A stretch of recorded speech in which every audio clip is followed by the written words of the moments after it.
At yun na nga mga tol, tapos na ako magluto ng on the spot siomay natin. Nakagawa tayo ng chicken and shrimp siomay at dynamite siomay.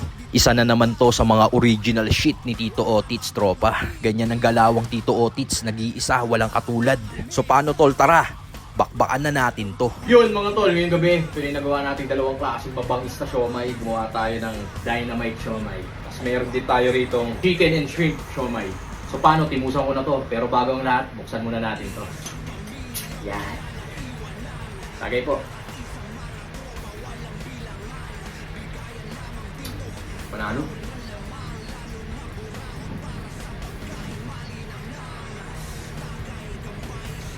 Meron din tayo ritong bok choy, mga tol, pambalanse.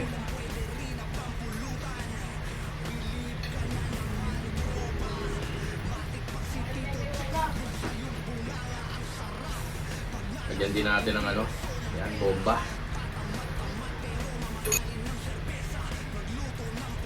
Yun, no?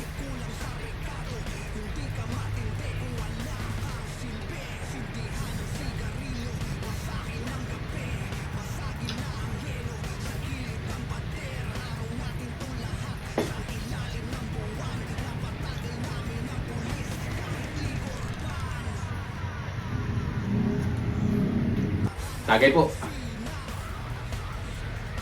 Paano mga tol, enjoy lang namin to. Hanggang dito na lang. Peace.